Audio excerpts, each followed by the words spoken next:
Assalamualaikum warahmatullahi wabarakatuh. Perkenalkan, nama saya Nora Artanti Safwani Bowo dengan NIM 17.106-2086. Saya merupakan mahasiswi dari program studi S1 Bisnis Digital. Di sini saya akan mempresentasikan hasil penelitian saya atau hasil skripsi saya yang berjudul faktor-faktor yang mempengaruhi behavioral intention pada fitur tracking aplikasi model Transjakarta.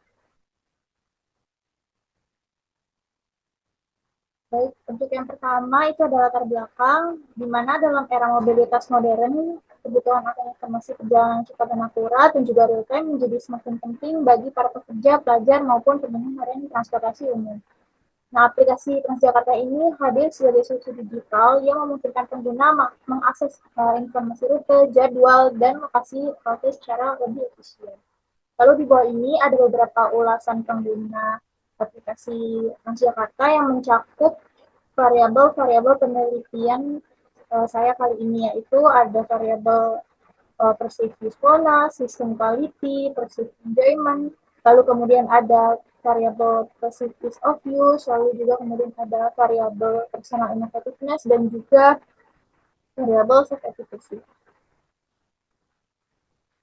Lalu selanjutnya uh, uh, saya sebagai peneliti saya sebagai peneliti melakukan prasurvei awal. Dalam hal ini terdapat permasalahan yang cukup signifikan, yaitu tidak tersedianya fitur yang mendeteksi halte yang dilengkapi dengan toilet dalam aplikasi Transjakarta.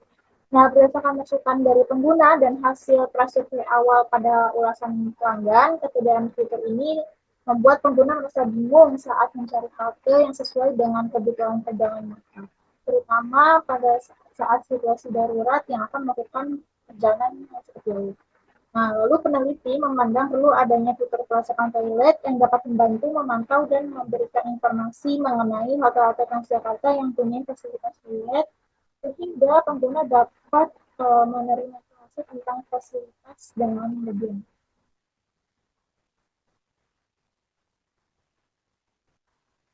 Lalu selanjutnya ada pertanyaan penelitian, tujuan penelitian, dan juga tempat penelitian.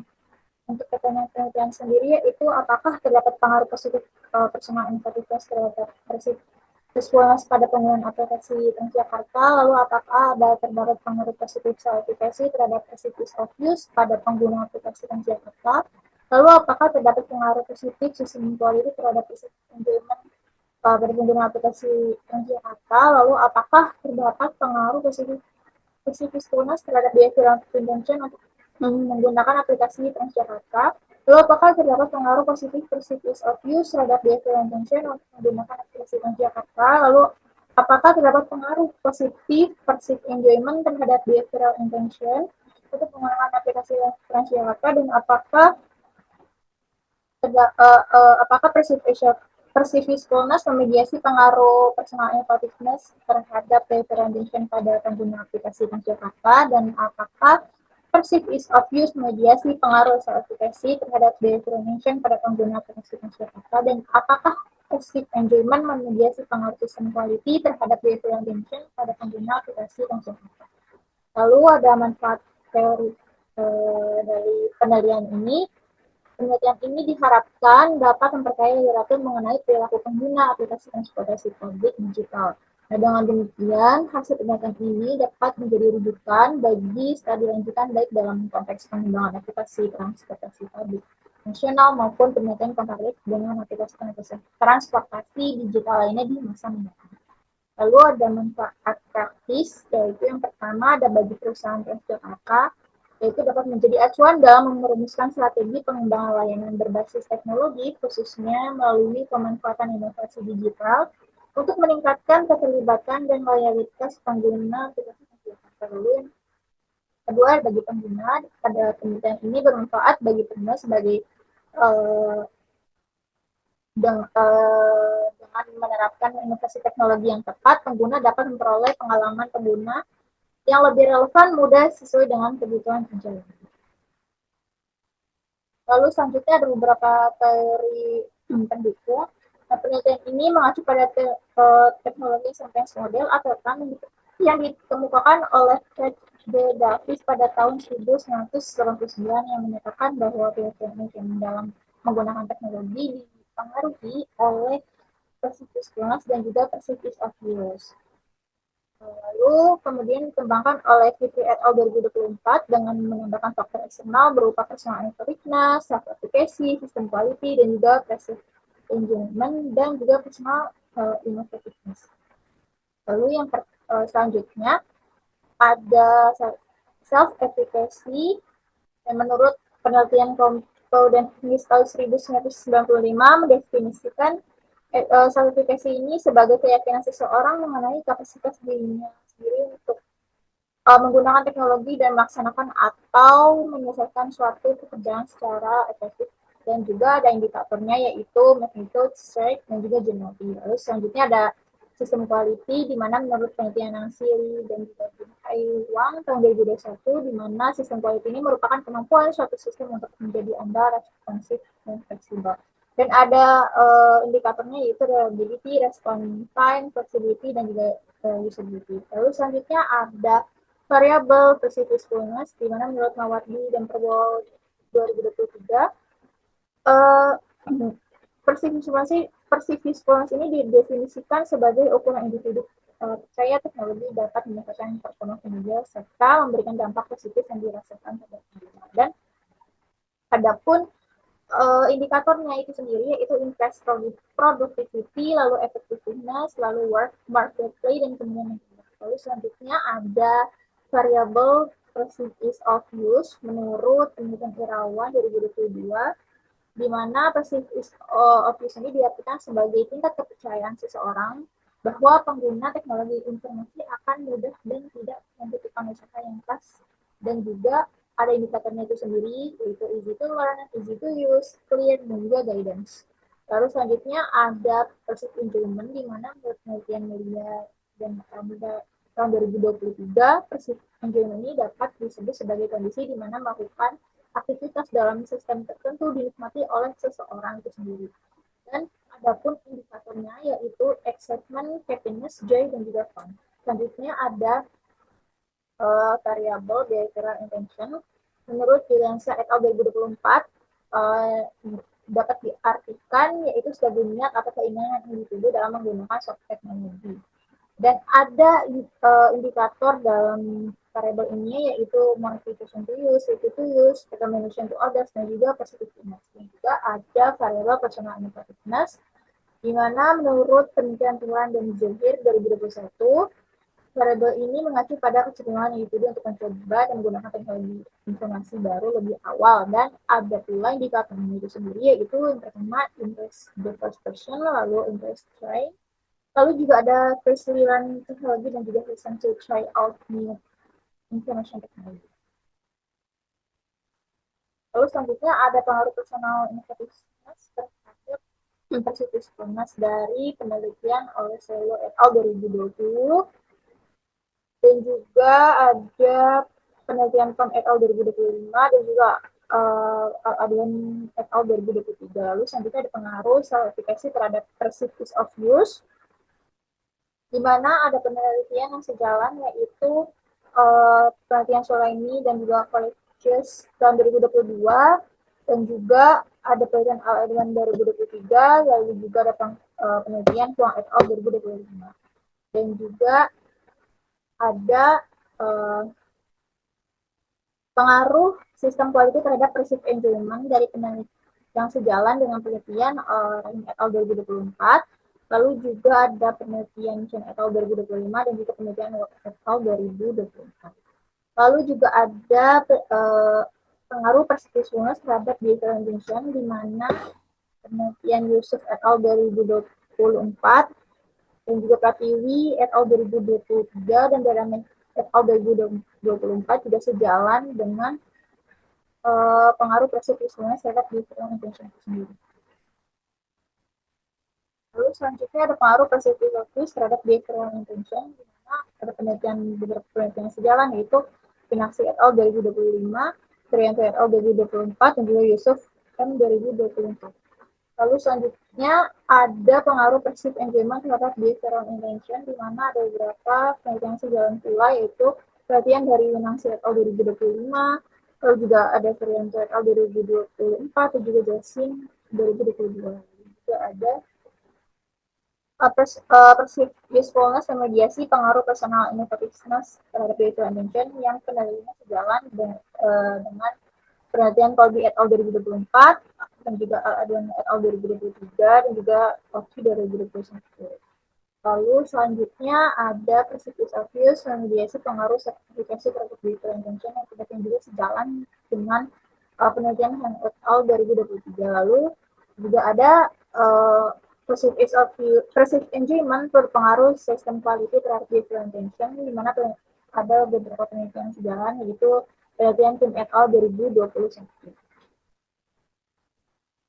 Lalu berdasarkan hipotesis tersebut, dapat dibentuk model penelitian sebagai berikut ini. Dan model di samping, ini hipotesis penelitiannya, yang pertama, personal innovativeness berpengaruh terhadap perceived obvious, dan juga ada sertifikasi berpengaruh terhadap perceived obvious, lalu juga sistem quality berpengaruh terhadap perceived enjoyment, lalu juga perceived promise berpengaruh terhadap behavioral attention, lalu juga ada perceived obvious berpengaruh terhadap behavioral attention, perceived enjoyment berpengaruh terhadap behavioral attention, terus innovativeness melalui perceived promise berpengaruh terhadap behavioral attention, sertifikasi melalui perceived obvious berpengaruh terhadap behavioral attention, dan juga sistem quality melalui perceived enjoyment berpengaruh terhadap behavioral attention. Lalu kita ada bab 3, metode penelitian. Yang pertama ada waktu dan tempat. Penelitian ini meneliti subjek dari sudut pandang pengguna. Dan penelitian ini dilaksanakan pada bulan September sampai bulan April 2026. Dan juga ada di penelitian itu sendiri, yaitu menggunakan pendekatan kuantitatif berdasarkan pada penelitian Sugiono 2023, dan juga ada sebuah contohnya, yaitu pertama ada student berhak untuk menggunakan layanan manusia kata, lalu juga menggunakan aplikasi manusia kata lebih dari satu kali, lalu juga berdomisili atau beraktivitas di wilayah Jabodetabek, lalu juga ada berusia minimal 17 tahun, dan ada jumlah indikatornya itu sendiri, yaitu 27 indikator, dan dikali 7 yaitu 189 responden. Lalu selanjutnya ada teknik pengumpulan data. Data diperoleh dengan menggunakan kuesioner berbasis Z-form yang dirancang untuk memfasilitasi proses pengumpulan informasi.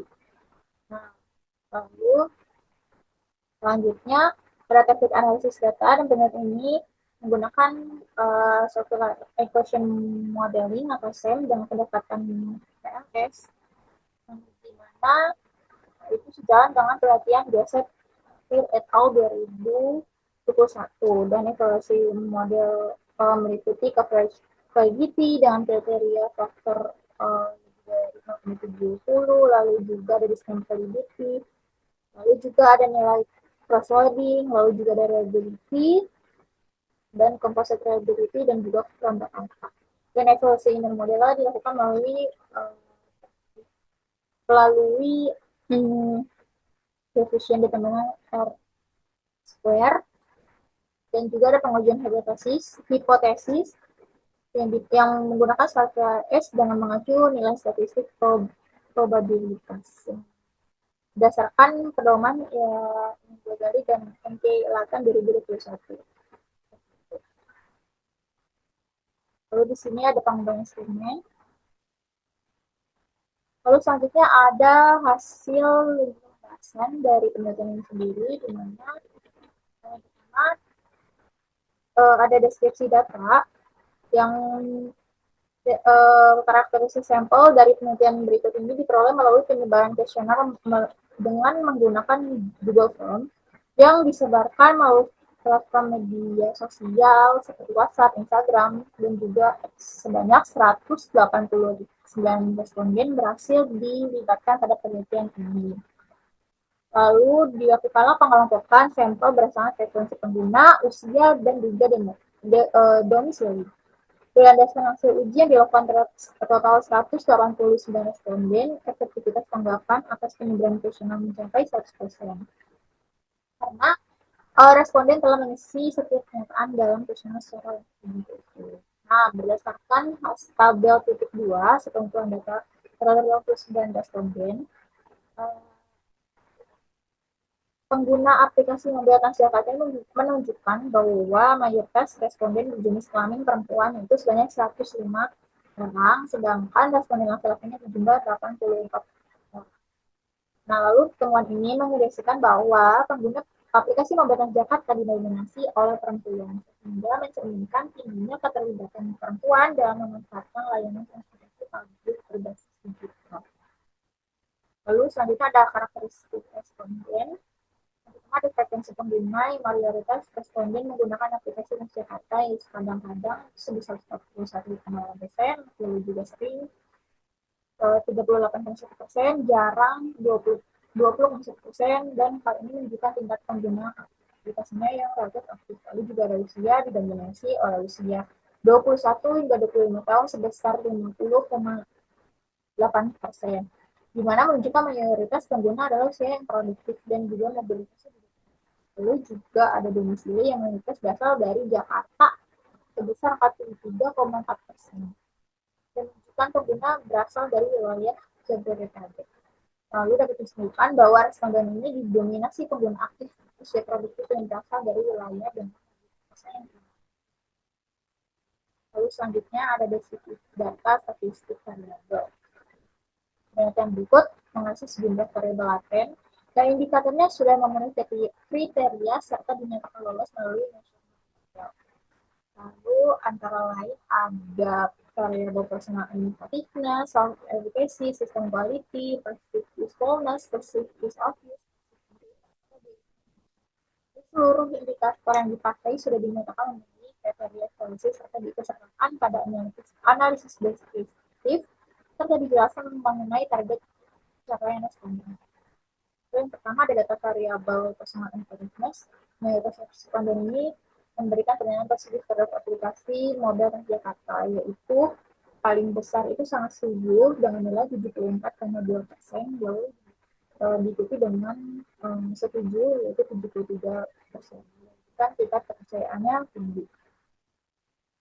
Dan untuk rata-rata skornya itu yaitu 4,01 dengan kategori baik, PCN 80,15%, dan indikator tertingginya yaitu TI 3, di mana yaitu 4,14 dan juga TCN-nya 82,8%. Itulah pengguna yang memiliki tingkat inovasi yang baik untuk efek fitur. Selanjutnya ada data variabel sertifikasi, di mana mayoritas responden menunjukkan keyakinan tinggi dalam menggunakan aplikasi, yaitu sangat setuju yaitu 75%, dan dilanjut pada setuju itu 68%, yang menunjukkan sertifikasi ini tinggi. Dan dapat ditemukan pengguna merasa mampu dan percaya diri menggunakan aplikasinya secara mandiri. Lalu selanjutnya ada hasil indikator sertifikasi dengan rata-rata skor 4,37 dengan kategori baik dan juga PCR-nya 84,6% dengan indikator tertinggi, yaitu pada item SN6 yaitu 5,11.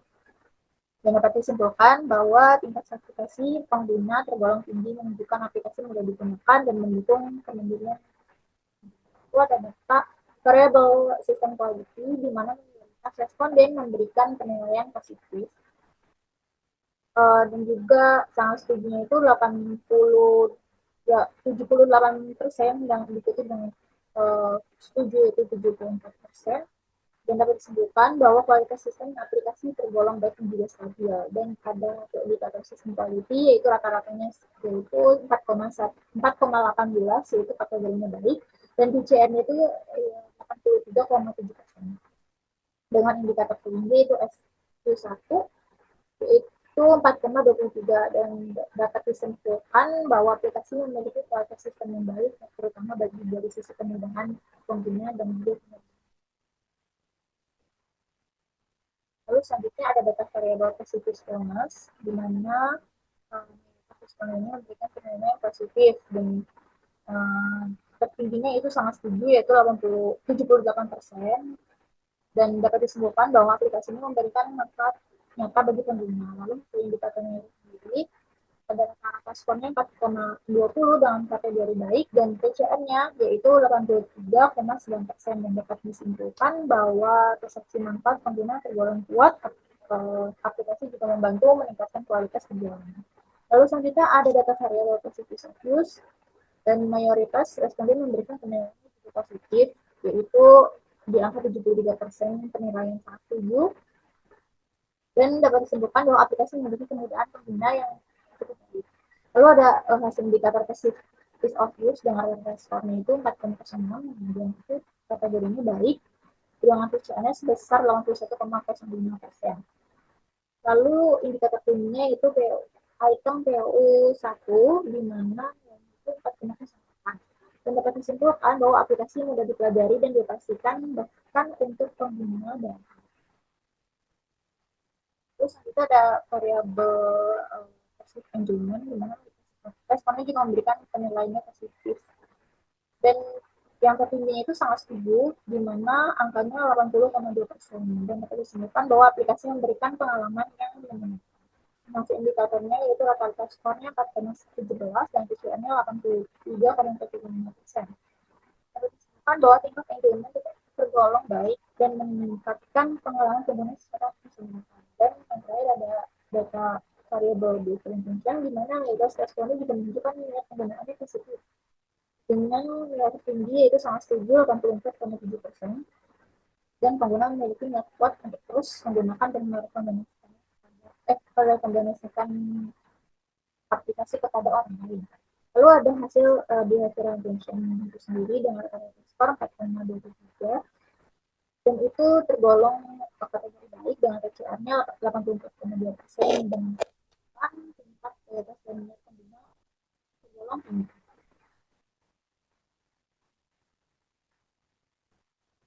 Lalu ada hasil serta pembahasan mengacu pada pandangan RL 2021 penggunaan outer mode dalam teknik analisis centralized berfungsi untuk menguji ketertarikan antara indikator dengan konstruk lainnya. Dan di sini ada cross validity di mana seluruh hasil nilai outer loading pada penelitian saya kali ini yaitu di atas 0,70 semua, dan indikatornya dinyatakan valid. Lalu selanjutnya ada hasil uji average variance atau exact dan juga uji PTMT, di mana uji AC ini seluruh variabelnya dinyatakan valid 0,50, dengan pada penelitian ini nilai AC tertingginya yaitu pada personal effectiveness yaitu nilai 0,878, dan dapat disimpulkan seluruh konsepnya mampu menjelaskan indikator dengan baik dan juga representatif. Dan juga ada uji HTMP yang nilai teori berkisar 0,539 sampai dengan 0,801, dan seluruh nilainya itu kurang dari 0,90 untuk memenuhi kriteria menunjukkan tidak adanya tepatnya di angka konstrak.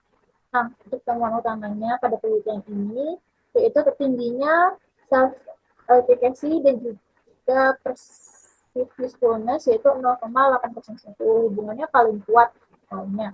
Dan dapat disimpulkan seluruh variabel memiliki kualitas diskriminan yang baik dan layak untuk analisis.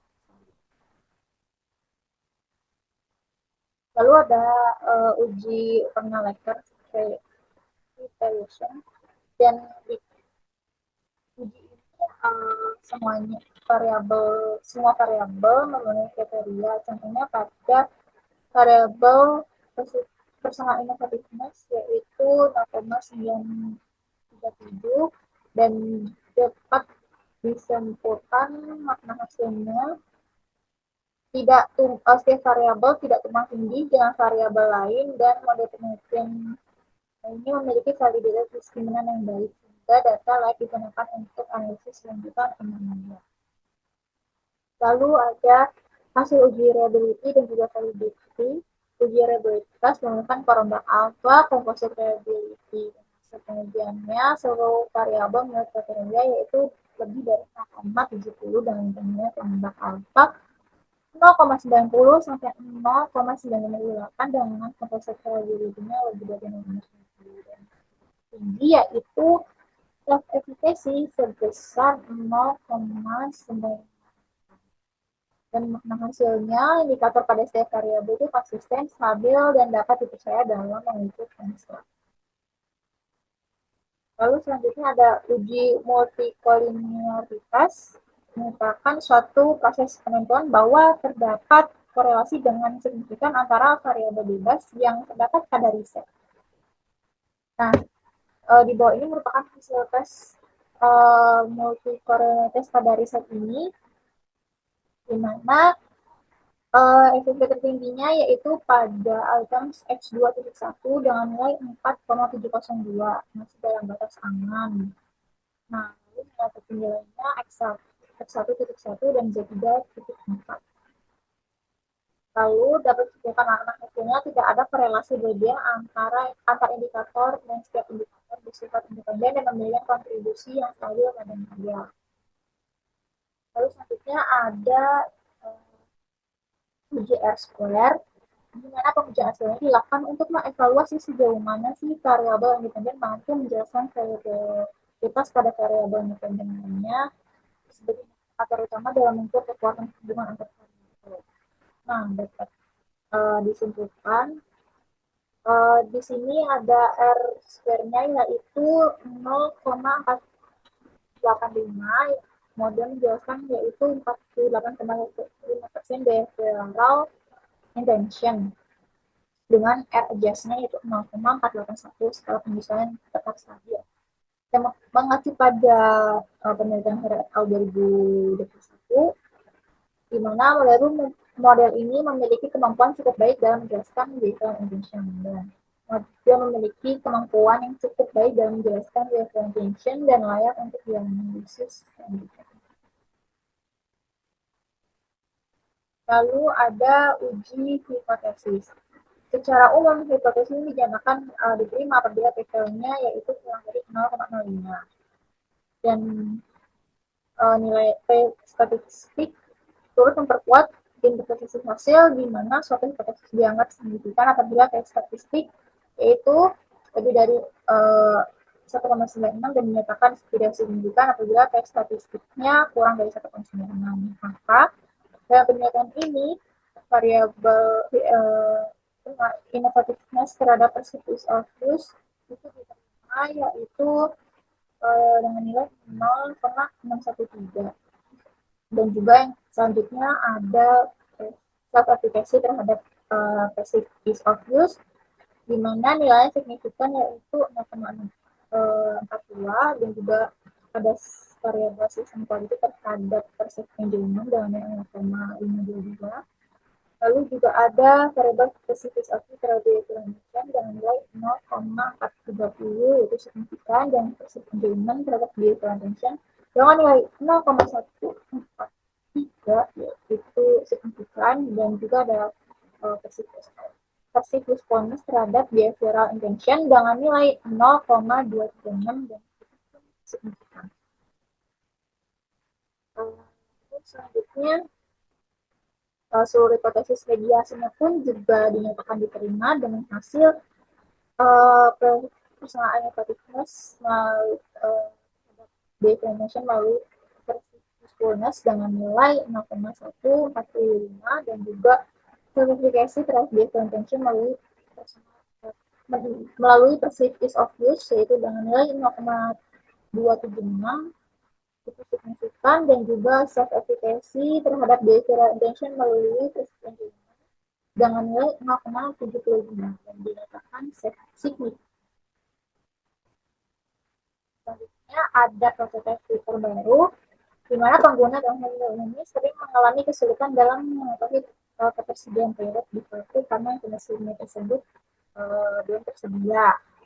Lalu fitur toilet tracking hadir pada menu rute dan halte, di mana pengguna itu dapat memilih halte terdekat, mengakses menu toilet, lalu juga melihat informasi ketersediaan toilet pria dan wanita, dan juga informasi yang ditampilkan menggunakan ikon yang jelas dengan tampilan sederhana navigasinya mudah juga untuk dipahami.